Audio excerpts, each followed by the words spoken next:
하나님께서 우리에게 주시는 생명의 말씀이 있습니다. 함께 보십니다. 요한복음 5장 1절부터 9절 말씀을 함께 봅니다. 요한복음 5장 1절부터 9절 말씀입니다. 이제 우리 다 같이 함께 한 목소리로 하나님 말씀 받들어 읽겠습니다. 함께 보십니다.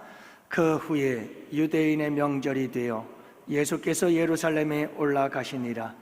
예루살렘에 있는 양문 곁에 히브리 말로 베데스다라 하는 못이 있는데 거기 행각 5이 있고 그 안에 많은 병자, 맹인, 다리 저는 사람, 혈기 마른 사람들이 누워 물의 움직임을 기다리더니 이는 천사가 가끔 못에 내려와 물을 움직이게 하는데 움직인 후에 먼저 들어가는 자는 어떤 병에 걸렸든지 낫게 되밀어라. 거기 38태 된 병자가 있더라. 예수께서 그 누운 것을 보시고 병이 벌써 오래된 줄 아시고 이르시되 내가 낫고자 하느냐. 병자가 대답하되 주여, 물이 움직일 때에 나를 못에 넣어주는 사람이 없어 내가 가는 동안에 다른 사람이 먼저 내려가나이다. 예수께서 이르시되 일어나 내 자리를 들고 걸어가라 하시니 그 사람이 곧 나와서 자리를 들고 걸어가니라. 아멘. 지난 무더운 여름철 지내시느라고 참 고생들 많으셨습니다. 이제 아침 저녁으로 선선한 가을바람이 부네요. 여러분들 더욱더 힘을 내서 풍성한 가을 되시기를 바라고, 특히 주님의 은혜가 풍성한 복된 계절이 되실 수 있기를 주님의 이름으로 축복합니다. 캐나다 밴쿠버 그리스 한인교회의 이성자 권사님이라는 분이 계십니다. 캐나다 최대 교육 그룹인 PCV라고 하는 이 교육 그룹의 회장님이신 정문현 회장의 부인이신데요. 서울대 음대를 졸업했습니다. 우리 진혜진 지휘자님 선배님이시죠. 그리고 남가주대 대학원을 졸업하고 밴쿠버에서 시온 선교 합창단 지휘를 하면서 또 국제구호단체에서 명예대사로 아주 활발하게 움직이면서 활동하며 화려한 이력을 소유한 분이셨습니다. 부족할 게 없어 보이죠? 하지만 그의 삶에도 질곡이 있었습니다. 1980년 6월 23일 축복 속에 태어난 아이가 자폐와 그리고 간질병을 가지고 태어났지요. 하늘이 무너지는 것 같았습니다. 울부짖었습니다. 하필이면 왜 접니까? 왜 우리 가정에 이 아이가 태어나야 했나요? 그는 절규합니다. 그도 그럴 것이 이 아이를 임신했을 때 하나님께 하나님, 이 아이는 하나님을 위한 선교사로 바치겠습니다 하고 서원 기도를 했던 터이라 더 그 낙심과 절망은 컸었죠. 하지만 이 이성자 권사님의 시련은 여기서 끝이 아니었습니다. 2012년 조셉이 수영을 하다가 그 아들이 그만 경련을 일으키며 갑자기 세상을 떠나게 되어지지요. 큰 슬픔 속에 잠기게 되어집니다.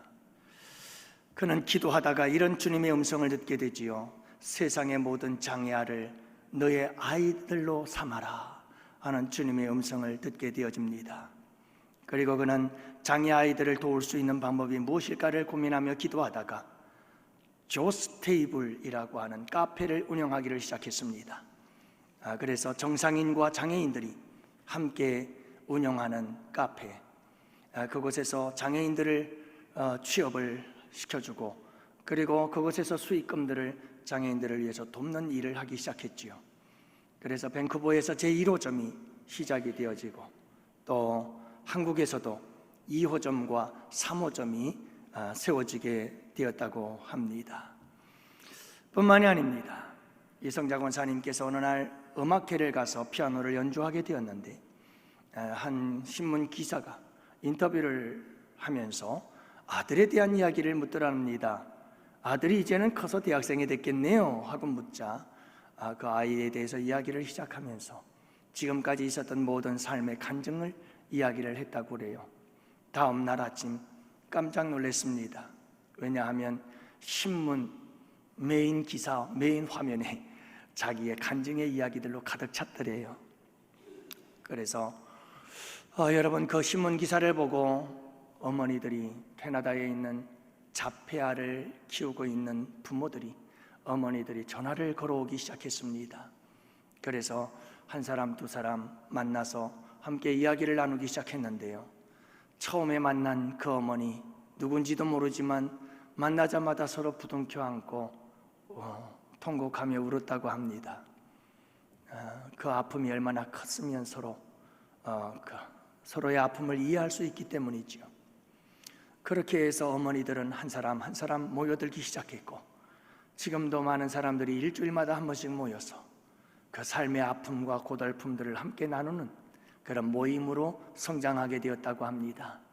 그 모임의 이름이 베데스다 어머니회라고 하는 모임으로 계속해서 진행되고 이루어지고 있다고 하는데요, 오늘 여러분들과 함께 말씀을 나누고자 하는 것도 베데스다 연못에서 일어났던 한 사건에 대한 이야기를 함께 나누고자 합니다.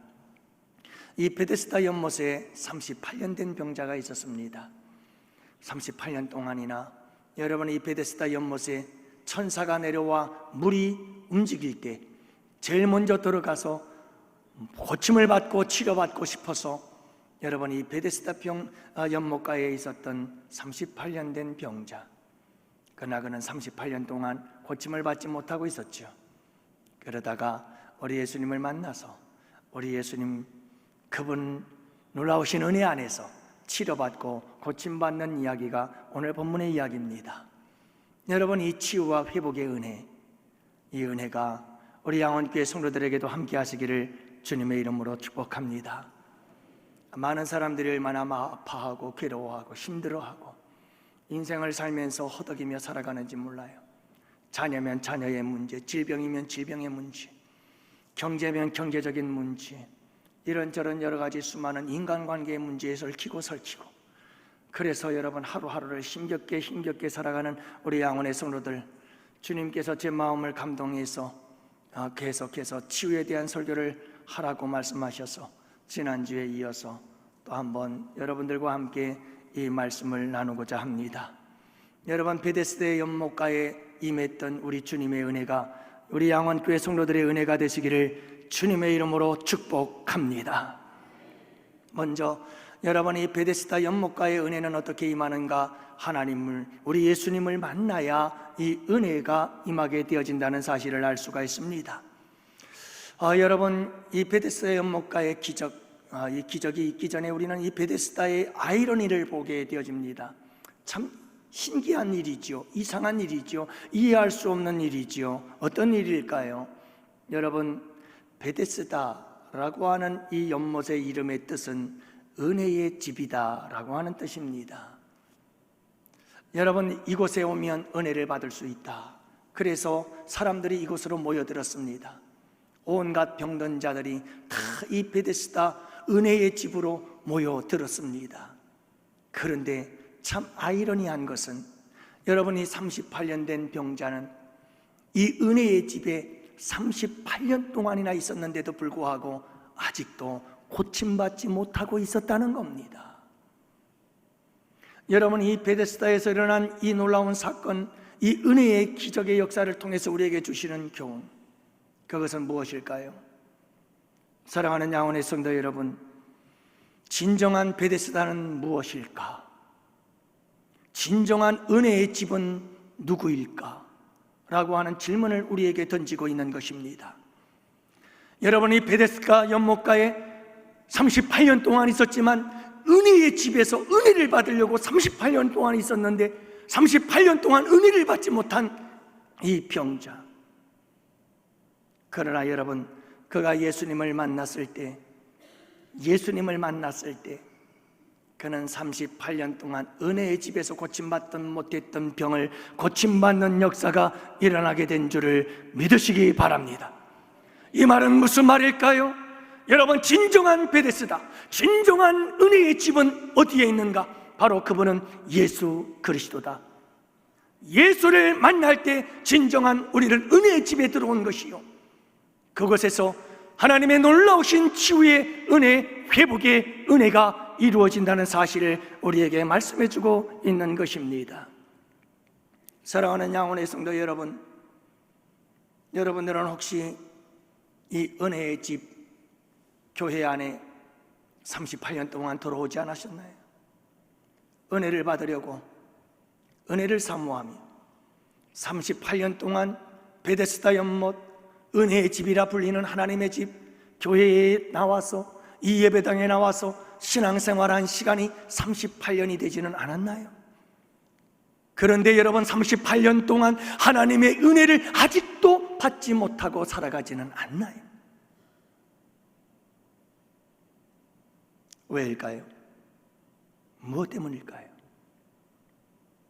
사랑하는 양혼의 성도 여러분, 예수님을 만나야 합니다. 날 위하여 십자가에 당신의 생명을 내어주시고 사망의 권세를 이기시고 부활하신 예수님, 그러나 여러분, 이 예수님을 만나야 합니다. 이 예수님을 만나지 않으면 은혜의 집에 아무리 오래 있어도 은혜를 경험할 수가 없게 됩니다. 38년, 40년, 50년 동안 은혜의 집에 머문다 할지라도 하나님의 은혜를, 주님의 은혜를, 치유와 회복의 역사를 경험할 수가 없는 겁니다. 예수님을 만나야 합니다. 사랑하는 양혼의 성도 여러분, 살아계신 우리 예수님을 만나고 그 예수님을 우리의 마음속에, 우리의 삶 속에 영접하시고 우리의 삶, 우리의 인생 가운데 그분을 우리의 삶의 왕좌에 그분을 모셔드리고 그분과 인격적으로 만나 그분과 인격적으로 날마다 매 순간마다 교제하며 하루하루의 삶을 살아갈 때 여러분, 그분의 은혜가 우리 가운데 임하게 되는 줄 믿으시기 바랍니다. 그래요, 여러분, 베데스다의 은혜는, 고침의 은혜, 치유의 은혜, 변화의 은혜, 새로워짐의 역사는 언제 일어나는가? 예수님을 만날 때 일어난다. 그분이 진정한 베데스다다. 그분이 진정한 은혜의 집이시다. 사랑하는 양혼의 성도 여러분, 38년 된 병자처럼 이제 더 이상 은혜의 집에 머물며 은혜 없는 삶을 살지 마시고 여러분, 진정 예수님을 만나서 풍성한 주의 은혜 가운데 살아갈 수 있는 우리 양혼의 성도들이 되시기를 주님의 이름으로 축복합니다. 두 번째로는 어떻게 하면 우리 예수님을 만날 수 있을까? 어떻게 예수님의 이 은혜를 경험하고 체험할 수가 있을까? 우리 예수님께서 나를 찾아오셔야 된다는 사실이죠. 여러분, 우리 예수님께서 우리를 찾아오실 때 우리 주님 만나고 우리 주님 만나서 치유와 회복의 은혜를 경험할 수 있음을 보게 되어집니다. 여러분, 우리가 예수님을 만나는 그 만남의 과정 속에는 두 가지의 경우가 있습니다. 그래서 성경에 보면 많은 사람들이 예수님을 만나고 그리고 치유와 회복과 새로운 삶을, 그 은혜를 경험하게 되어지는데, 여러분, 우리 예수님을 만나는 두 가지의 경우가 있습니다. 이 두 가지 경우의 수는 이렇습니다. 첫 번째로는 여러분, 믿음을 가지고 예수님을 찾아가는 사람들이 있습니다. 예수님에 대한 소문을 듣고 예수님에 대한 이야기를 듣고, 그래, 예수님을 만나면 내가 고침받을 수 있겠구나, 내가 주님의 은혜를 받을 수 있겠구나, 그래서 믿음을 가지고 예수님께로 찾아가는 겁니다. 수많은 무리를 뚫고 나아가는 겁니다. 문둥병자, 혈루병자, 귀신 들린 자의 아버지, 그리고 눈먼 사람부터 시작해서 모든 사람들이 예수님을 찾아가요. 그리고 예수님을 향하여 소리 지르고 나를 고쳐달라고 부르짖어요. 그래서 예수님이 만나주셔요. 가던 길을 멈추고 그를 데려와라. 그리고 우리 주님께서 고쳐주시고 그들에게 은혜를 베풀어 주셨습니다. 그런데 여러분, 이것이 첫 번째 우리 주님을 만나는 경우라면 두 번째 경우가 있습니다. 바로 오늘 본문의 말씀과 같지요. 찾아갈 수도 없어요. 찾아갈 힘도 없어요. 찾아갈 영적인 믿음도 없어요. 그런데 여러분, 주님이 찾아오셨어요. 친히 그분께서 찾아오셨어요. 그래서 이 38년 된 병자는 우리 예수님을 만났어요. 그리고 여러분 놀라운 치유의 은혜를 경험하게 된 줄 믿으시기 바랍니다. 사랑하는 양원의 성도 여러분, 때로는 우리 주님께서 탕자가 주님께 돌아오기를 기다리는 아버지의 심정으로 우리 하나님은 탕자가 돌아올 때까지 기다리다가 돌아오시면 주님께서 잔치 베푸시고 그를 모든 것을 회복시켜 주시는 축복의 은혜를 베풀어 주시는 줄 믿습니다. 그러나 여러분, 때로는 우리 주님께서는 주님께로 돌아오기 전 방황하고 있는 세상 탕자가 있는 그 자리를 찾아오시는 분이시기도 한다는 사실을 잊지 마시기를 바랍니다. 원래 우리 주님의 사랑은 찾아오는 사랑이었습니다.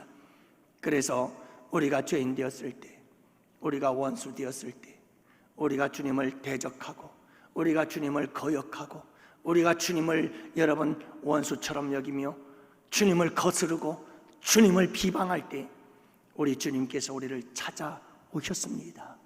하나님께서 예수님을 보내주셨고 예수님이 친히 이 땅에 오셔서 원수된 우리를 위하여 십자가에 달려 죽으시는, 그래서 우리에게 구원의 은혜를, 사죄의 은혜를, 여러분 우리에게 영생의 은혜를 베풀어 주신 줄 믿습니다. 원래 우리 하나님의 사랑은 찾아오는 사랑이셨습니다.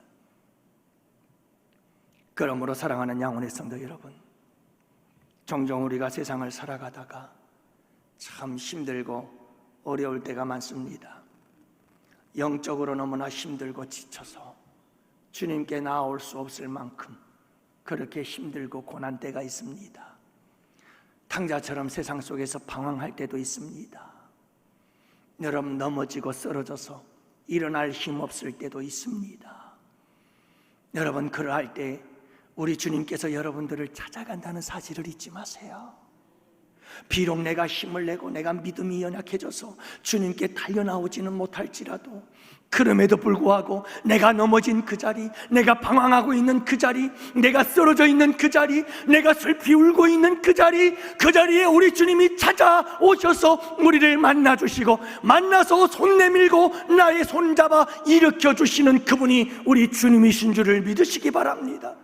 이게 베데스다 연못가에서 38년 된 병자가 경험한 주님의 은혜였던 것이지요. 여러분 엘리야를 아시나요?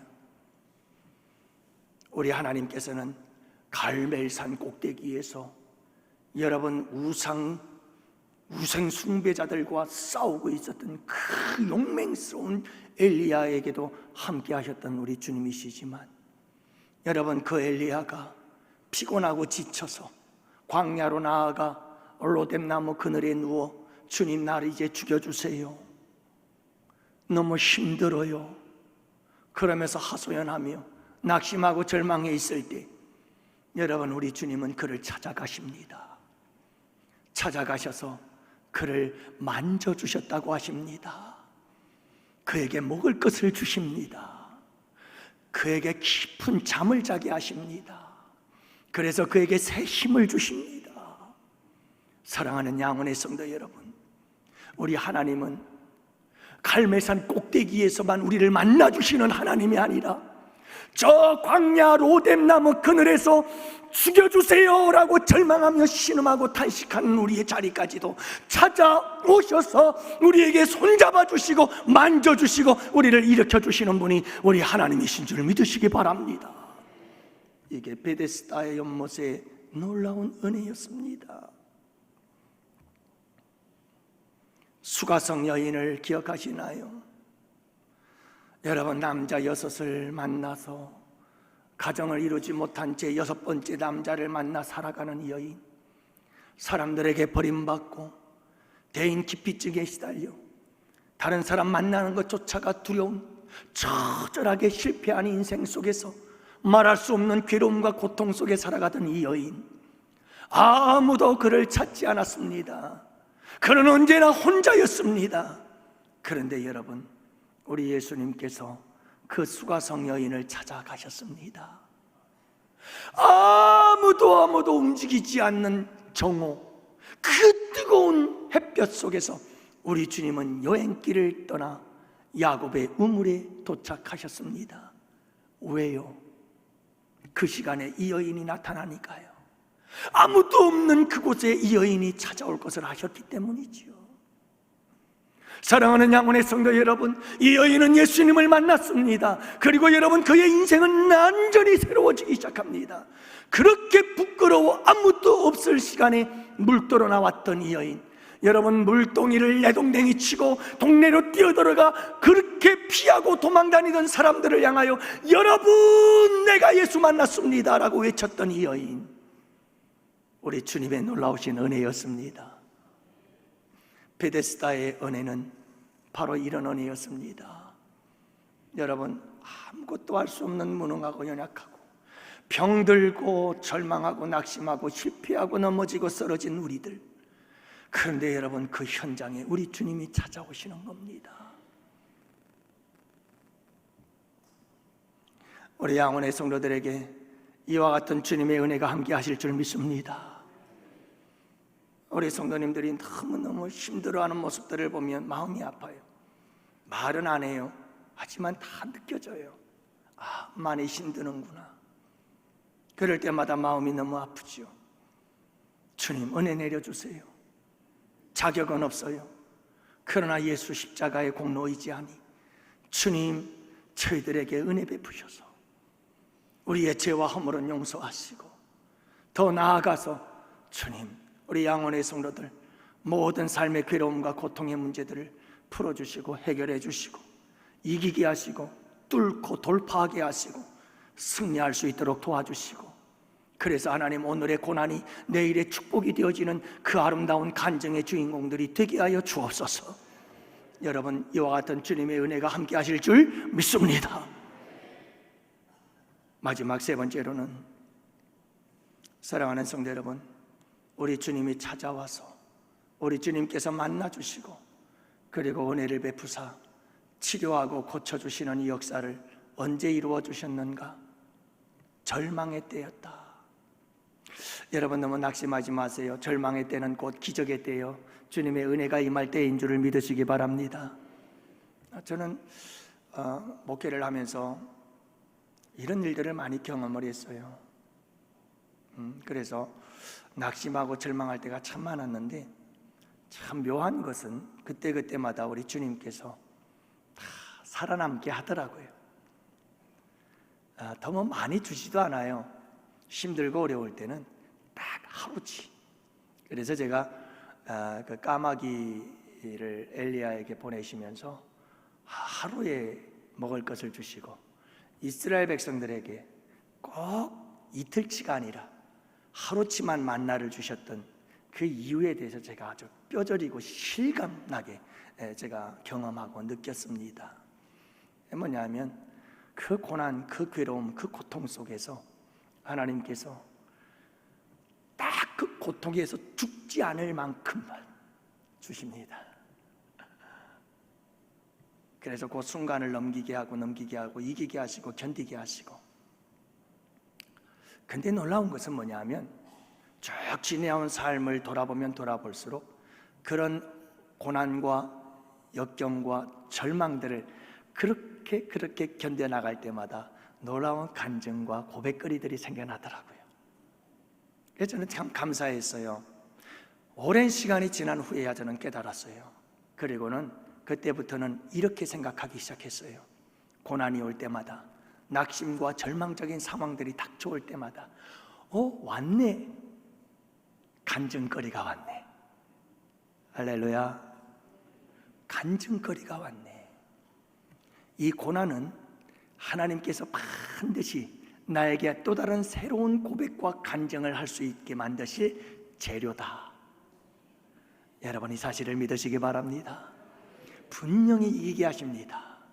우리가 시험당할 쯤에 여러분, 우리에게 감당치 못할 시험당함을 허락지 아니하시고, 여러분, 감당치 못할 시험당함을 허락지 아니하시고 분명히 감당하게 하십니다.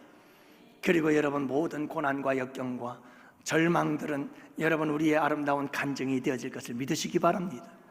오늘 말씀이 그겁니다. 여러분, 38년이라 이 기나긴 세월, 여러분, 절망과 낙심 가운데 있었던 이 병자, 그러나 여러분, 그 절망의 때에 우리 주님은 그 절망을 변하여 기적이 되게 하시고 치유와 회복의 역사가 되게 하시고 은혜가 되게 하시는 우리 주님이신 줄 믿으시기 바랍니다. 얼마나 절망하고 있었는지 몰라요. 이 병자가 얼마나 절망했는지 몰라요. 그래서 여러분 5절 이하의 말씀에 보면 이 절망이 묻어나요. 말씀 속에 이 병자가 얼마나 절망했는지. 38년 된 병자, 여러분 얼마나 절망적입니까?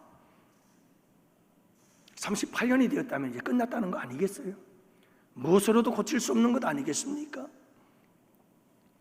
예수께서 그 누운 것을 보시고 일어서고 걷기라도 한다면 희망이 있을런지 모르겠어요. 하지만 여러분, 누워있는 이 사람 38년 동안 어디서 희망이 있겠어요? 절망의 끝자락이죠. 우리 예수님께서도 보시고 병이 벌써 오래인 것을 아셨다. 얼마나 오래된 병인지. 그래서 여러분, 이 38년 된 병자가 얼마나 절망적이었는지 이상한 반응이 나타나요.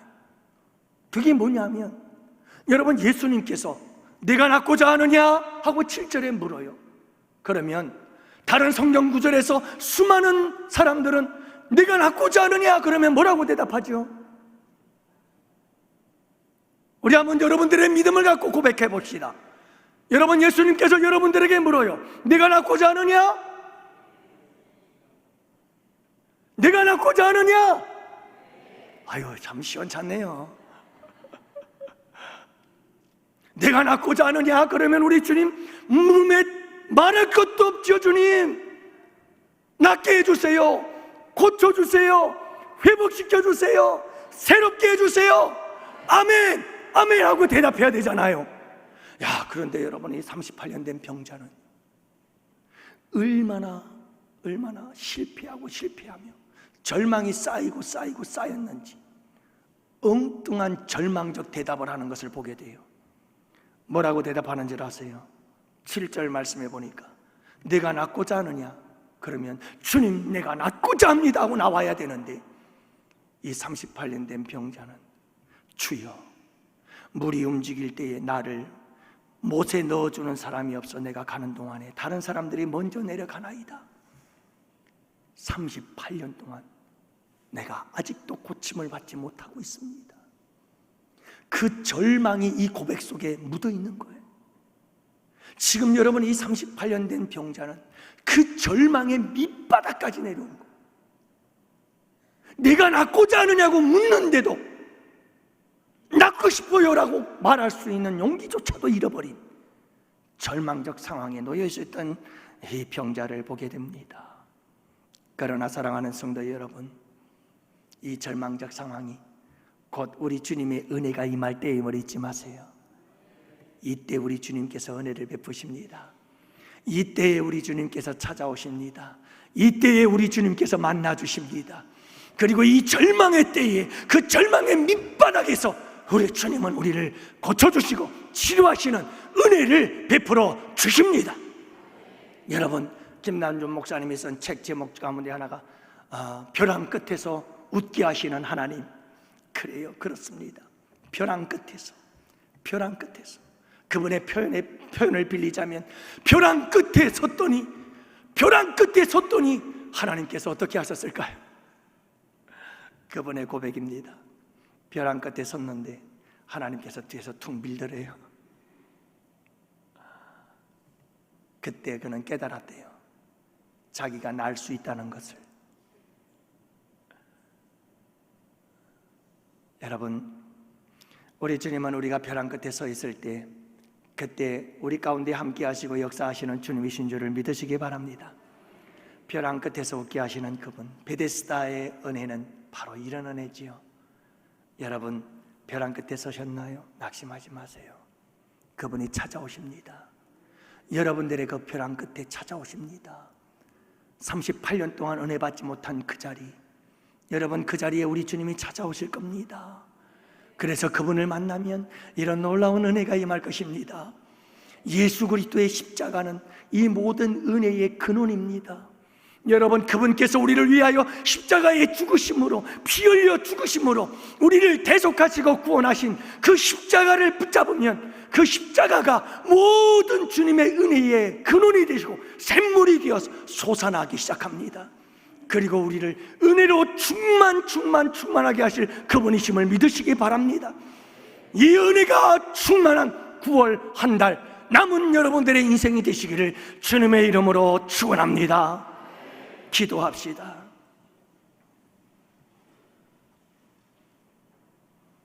아버지 하나님, 감사합니다. 우리 양원의 성도들, 벼랑 끝에 서 있는 성도들, 아버지 하나님, 38년 동안 고침받지 못하여 절망의 밑바닥에 서 있는 우리 양원의 성도들 계십니까? 아버지 아시지요? 주님 도와주옵시고, 앞으로도 아버지 하나님, 이런 일들이 우리에게 있을 때 우리 주님께서 우리에게 찾아오셔서 우리를 만나주시되, 절망의 순간 벼랑 끝에 서 있을 때, 그 절망의 밑바닥에 서 있을 때 우리에게 찾아오셔서 우리에게 손 내미시고 손잡아 주시고 일으켜 주시고 고쳐주시고 치료해 주시고 해결하시고 풀어주시고 우리를 새롭게 하시는 주님의 놀라우신 은혜가 임하는 때임을 믿습니다. 이 베데스다 연못의 은혜와 이 기적과 이 치유가 우리 양원교회에 충만하도록 역사해 주시옵소서. 우리 주님께서 그리하실 것을 믿고 감사와 찬송과 영광 올려드립니다.